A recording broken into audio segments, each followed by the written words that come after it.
اب ذرا غور کیجئے کہ اللہ رب العزت کے محبوب کا کتنا بڑا احسان ہے عورتوں پر کہ اللہ تعالیٰ کے محبوب نے نشانیاں بتا دی. فرمایا کیا میں تمہیں خبر نہ دوں تمہاری ان عورتوں کے بارے میں جو جنت میں جائیں گی؟ صحابہ کرام نے آگے سے عرض کیا قلنا بلا یا رسول اللہ، ہم نے کہا کیوں نہیں ہے اللہ کے نبی، ضرور بتائیے.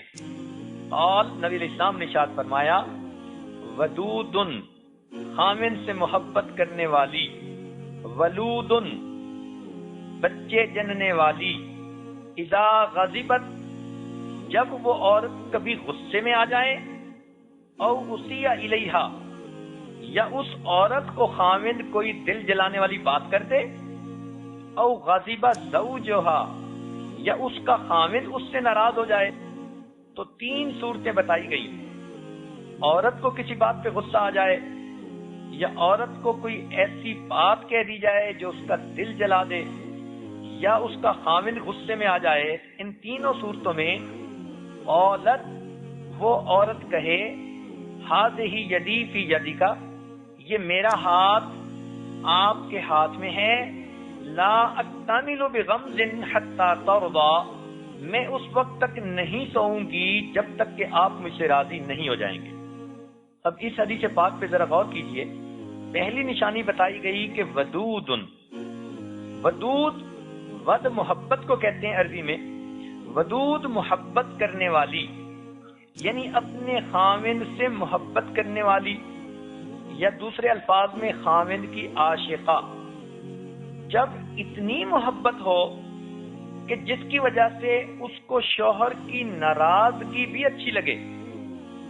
ناراضگی سے مراد کیا؟ کہ خامن اگر اس سے غصے بھی ہو تو اس کو غصہ نہ آئے. جیسے بچہ، وہ کوئی الٹا سیدھا کام بھی کر دیتا ہے تو ماں ہنستی مسکراتی رہتی ہے، محبت کی وجہ سے جو اس بچے کے ساتھ ہے. اسی طرح ودود وہ بیوی ہوگی کہ اگر کسی بات پر خامن کو غصہ بھی آ جائے تو بھی اس کو محبت کی وجہ سے اس کی ناراضگی دکھ نہ دے. اور واقعی جن کو محبت ہوتی ہے تو وہ خوشی میں تو خوش ہوتے ہی ہیں. اگر کوئی محبوب ناراض ہو جائے تو ان کو ناراضگی بھی پسند آتی ہے، اور وہ کہتے ہیں جی وہ تو ناراض ہو کر بھی زیادہ خوبصورت لگتی ہے. ودود کہتے ہیں اس کو جو اپنے شوہر پر فریفتہ ہو، لوگ بھی محسوس کریں کہ یہ تو ہر وقت خامد ہی کی باتیں سوچتی ہے، خامد ہی کی باتیں کرتی ہے، خامد کے بارے میں ذرا ادھر ادھر کی بات سننا گوارا ہی نہیں کرتی. اور حالت تو یہ ہے کہ آج کل کی جوان بچیاں گھروں میں جاتی ہیں میکے تو خامد کے گلے کرنے کے سوا کوئی کام ہی نہیں ہوتا.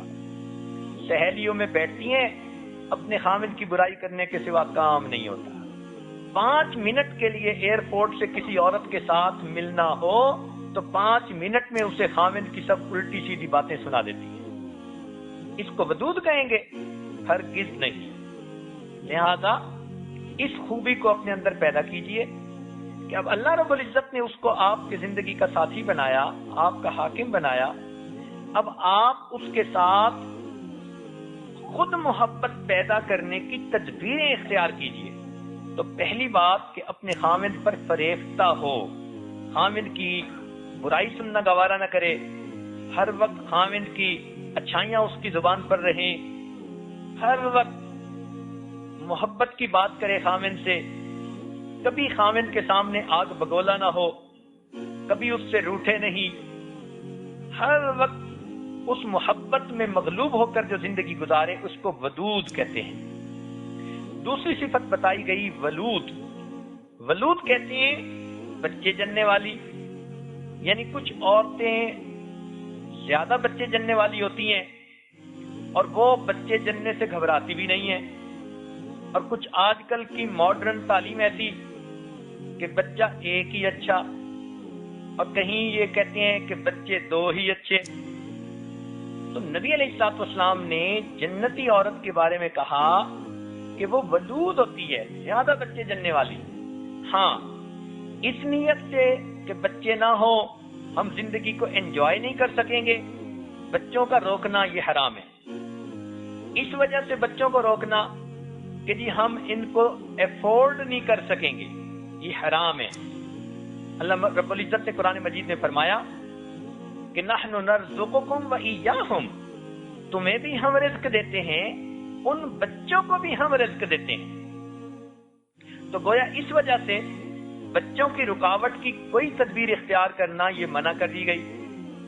ہاں، اس میں اگر کوئی میڈیکل وجہ ہے کہ عورت کمزور ہے، بار بار حاملہ بن نہیں سکتی، صحت پہ اثر پڑتا ہے، ڈاکٹروں نے مشورہ دے دیا کہ آپ کی طبیعت اب ایسی ہے کہ آپ کچھ وقفہ دیں، تو اب ڈاکٹر کی بات پر عمل کرنا شرعاً جائز ہوگا، کیونکہ یہ ایک عذر ہے جس عذر کا شریعت نے لحاظ رکھا ہے۔ اور حدیث پاک میں آتا ہے کہ جتنے بچے ہوں گے اور وہ نیکی پر آئیں گے تو ان کے ہر سانس کے بدلے اللہ تعالی ان کے ماں باپ کے نام اعمال میں ایک نیکی عطا فرمائیں گے۔ تو یہ بچے تو صدقہ جاریہ ہوتے ہیں، لہذا عورت کو چاہیے کہ وہ بچے پالنے سے نہ گھبرائے، یعنی بچے پالنے سے گھبرا کر کہنا کہ جی بچے نہیں ہونے چاہیے، یہ اسلام میں جائز نہیں۔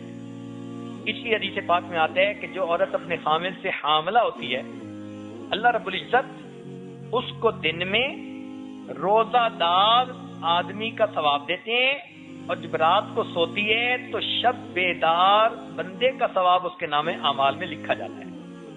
اب یہ عورت فقط حاملہ ہے، یہ کوئی دن میں روزہ رکھ بھی نہیں رہی، رات کے اندر یہ عبادتیں کر بھی نہیں رہی، دن میں بھی آرام کرتی ہے، رات کو بھی سوتی ہے، مگر اللہ تعالیٰ اس کے نام اعمال میں لکھواتے ہیں کہ اس کا ہر دن روزہ دار کی مانند لکھا جائے اور ہر رات شب بیدار کی مانند لکھی جائے۔ اب عورتیں اندازہ لگائیں کہ اس سے وہ کتنے بڑے بڑے اعمال کا اجر پا لیتی ہیں۔ اور ایک روایت میں آتے ہیں کہ جب عورت کے بچہ ہونے لگتا ہے اور اس کو درد دہ ہوتی ہے تو اس وقت فرشتہ اعلان کرتا ہے، اے عورت خوش ہو جا، اللہ تعالیٰ نے اس درد کی وجہ سے تیرے پچھلے زندگی کے سب گناہوں کو معاف فرما دیا۔ اور ایک حدیث پاک میں ہے کہ جس عورت کا بچہ ہو اور وہ اس کی چھاتی سے دودھ پیے تو ہر گھونٹ چوسنے کے بدلے اس ماں کے نام اعمال میں نیکی لکھی جاتی ہے۔ اور ایک حدیث پاک میں ہے کہ جو عورت بچے کی خاطر رات کو جاگے تو اللہ رب العزت اس کو اللہ کی راہ میں 70 غلام آزاد کرنے کا ثواب اس کے نام اعمال میں لکھ دیتے ہیں۔ چنانچہ ایک حدیث پاک میں ہے کہ حاملہ عورت ایسی ہے جیسے اسلام کی راہ میں سرحد کی حفاظت کرنے والی، یعنی جو اجر سرحد کی حفاظت کرنے والے مجاہد کو ملتا ہے وہ اجر گھر میں چار دیواری میں گھر کی سہولتوں میں رہ کر اس عورت کو ملتا ہے جو اپنے خامد کی وجہ سے حاملہ ہوتی ہے۔ اور ایک حدیث پاک میں ہے کہ جو عورت حاملہ ہو اور اس حالت میں اس کا انتقال ہو، اللہ تعالیٰ قیامت کے دن اس کو شہداء کی قطار میں کھڑا فرمائیں گے۔ تیسرا لفظ جو ہے وہ ہے غاضبہ اور غاضبت، یعنی کسی بات پر اگر عورت کو غصہ آ جائے کہ خامد نے ہی کوئی الٹی بات کر دی، یا اس کی کسی بات پر خامد کو غصہ آ جائے، یعنی کوئی ایسی کنڈیشن کہ جس میں میاں بیوی کو میں سے ایک کو غصہ آئے یا دونوں کو غصہ آ جائے، ایسی صورتحال گھروں میں ہوتی رہتی ہے، چھوٹی چھوٹی بات پہ طبیعتیں بھڑک جاتی ہیں۔ تو حدیث پاک میں فرمایا گیا کہ اگر ایسی کوئی بھی صورت ہے، خامد ناراض ہے یا بیوی کو غصہ آ گیا، ان دونوں صورتوں میں وہ عورت اپنا ہاتھ اپنے خامد کے ہاتھ میں دے کر کہے کہ میں اس وقت تک نہیں سوؤں گی جب تک کہ آپ راضی نہیں ہو جائیں گے۔ اب دیکھیے، غلطی کسی بھی کی بھی ہو سکتی ہے، ہوتا یہ ہے دستور کہ جب کسی بڑے چھوٹے میں کوئی بات ہو تو عام طور پر چھوٹے کو ہی مشورہ دیا جاتا ہے کہ بھئی تم ہی بڑے سے معافی مانگ لو، چلو بات ختم ہو جائے گی۔ شریعت نے بھی یہاں ایسا ہی کیا کہ اگر بیوی ناراض ہوئی کسی وجہ سے جو جائز تھی، یا خامد ناراض ہو گیا کسی بھی وجہ سے، تو شریعت نے کہا کہ بھئی اب اس ناراضگی کو دور کرنا تو ضروری ہے، لہذا اس کا بہترین طریقہ یہ ہے کہ عورت ہی تواضع اختیار کرے، اللہ کی خاطر اپنی انانیت کو چھوڑے، اللہ کی خاطر اپنی ضد کو چھوڑے، اللہ تعالیٰ کی خاطر اپنی ہٹ دھرمی کو چھوڑے، اپنی دلیلیں دینے سے رک جائے، اپنے آپ کو سچی ثابت کرنے سے رک جائے۔ اور اس کا طریقہ کیا ہے کہ بجائے باتوں کے بتنگڑ بنانے کے اپنا ہاتھ اپنے خاوند کے ہاتھ میں دے کر کہے کہ میں اس وقت تک نہیں سوؤں گی جب تک کہ آپ راضی نہیں ہوں گے۔ اب شریعت کا حسن دیکھیے کہ شریعت نے اشارہ اتنا کر دیا کہ اپنا ہاتھ اپنے خاوند کے ہاتھ میں دے کر کہے۔ اب اس سے کیا مراد ہے؟ اس سے مراد فقط نہیں کہ ہاتھ پکڑ کر کہے، ہاتھ خاوند کے ہاتھ میں دے کر کہے، یعنی اپنے آپ کو خاوند کو پیش کرے۔ اب یہ پیش کرنا میاں بیوی کا معاملہ ہے، کبھی پاس بیٹھ کر، کبھی بات کر کے، کبھی ایک دوسرے کے ساتھ محبت و پیار والے عمل کر کے، تو یہ سارے عمل اس میں شامل ہوں گے۔ کوئی بھی محبت کا ایسا عمل عورت اس وقت کرے کہ خاوند کو منا لے۔ تو فرمایا کہ اپنا ہاتھ اپنے خاوند کے ہاتھ میں دے کر کہے۔ کتنی باحیا انداز سے بات کی گئی ہے، کتنا حسن ہے شریعت کا، نبی علیہ الصلوۃ والسلام کی کیا پیاری باتیں ہیں، سبحان اللہ۔ اشارہ بھی کر گئے، بات بھی سمجھا گئے، اور مگر ایسی بات بھی نہیں کی کہ ذرا کھلی کھلی بات بری لگتی پڑھنے والے کو، تو ایسی پیاری بات کہی کہ اپنا ہاتھ اپنے خاوند کے ہاتھ میں دے کر کہے، یعنی اپنے آپ کو خاوند کے حوالے کرے، پیش کرے، محبت کا کوئی عمل خاوند کے ساتھ ایسا کرے کہ جس کی وجہ سے خاوند کا غصہ خوشی میں تبدیل ہو جائے، اور اسے کہہ دے میں جب تک آپ کو نہیں مناؤں گی میں ہرگز اس وقت تک نہیں سوؤں گی۔ کوئی ہے عورت ایسی جو غصے کے عالم میں خاوند کو ایسی پیار کی بات کہے اور پھر خاوند کا غصہ جو ہے دور نہ ہو؟ یہ اتنا پیارا اصول نبی علیہ السلام نے بتا دیا کہ عورت اپنے خاوند کے غصے کو اسی وقت ختم کر سکتی ہے۔ تو یہاں سے ایک بات کا پتہ چلا کہ میاں بیوی کو اگر کسی بات پہ کوئی تلخ کلامی ہو جائے اس وقت تک نہیں سونا چاہیے جب تک کہ ایک دوسرے سے راضی نہ ہو جائیں، اس لیے کہ جب ناراض ہو کر سو جاتے ہیں، حدیث پاک میں ہے کہ خاوند ناراض ہو کے سو گیا اور بیوی نے اس کو منانے کی کوشش نہ کی، تو جب تک وہ کوشش نہیں کرے گی اللہ تعالیٰ کے فرشتے اس پر لعنت کریں گے۔ تو شریعت کہہ رہی ہے کہ جب خاوند ناراض ہو یا بیوی ناراض ہو تو بیوی کو پہل کرنی چاہیے۔ اس کا یہ مطلب ہی نہیں کہ بھئی اگر کسی بات پہ جائز بیوی کو غصہ آ گیا تو اب خاوند اکڑ کے بیٹھ جائے، نہیں، خاوند کو بھی یہ کہا جائے گا کہ بھئی تم نے اول تو بات ہی ایسی کیوں کی کہ اپنی بیوی کو غصہ دلا دیا، جو ہر وقت تم سے محبت کرنے والی ہے، جو تمہاری اپنی ہے، ارے اپنوں کو غصہ دلاتے ہو، اور پھر یہ کہیں گے کہ اگر غصہ دلا دیا اب اس کو خوش کرنے کی بھی ترکیب سوچو، تو مرد کو بھی کہیں گے۔ مگر اس حدیث پاک میں نبی علیہ السلام نے عورت کو کہا، لہذا عورتوں کو دل سے یہ بات تسلیم کر لینی چاہیے، ہمیں اول تو زندگی میں خاوند سے کبھی ایسا معاملہ آنے نہیں دینا، وہ ہم سے غصے ہو، ہم اس سے غصے ہوں، اور اگر خدا نخواستہ کوئی ایسی بات آ گئی تو خاوند کو منانے میں پہل ہمیں کرنی ہے، تب ہم جنت میں جانے کی مستحق بنیں گی۔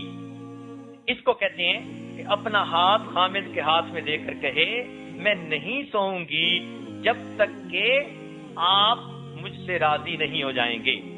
اور حالت یہ ہوتی ہے ذرا سا غصے میں آئے، خاوند منانے کے لیے اگر ہاتھ بھی بڑھائے تو ہاتھ جھٹک دیتی ہیں، کہتی ہیں مجھے ہاتھ مت لگائیے۔ اب بتائیں جو خاوند کو یہ کہے گی کہ ہاتھ مت لگائیے، پھر کیا یہ جنتی عورت کی نشانی ہے یا کسی اور عورت کی؟ تو اس کو سمجھنے کی کوشش کیجیے اور اپنی زندگی کو بدل کر جو حدیث میں فرمایا گیا اس کے مطابق بنانے کی کوشش کیجیے۔ دیکھیے، مرد کے لیے جنت میں جانے کے لیے بڑے پاپڑ بیلنے پڑتے ہیں، بہت سارے کام کرنے پڑتے ہیں، مگر عورت کے لیے تو 2-4 کام ہیں جو حدیث میں بتائے گئے، آسان سلسلہ اللہ نے بنا دیا، یہ 2-4 کام کر لے یہ جنت میں چلی جائے گی۔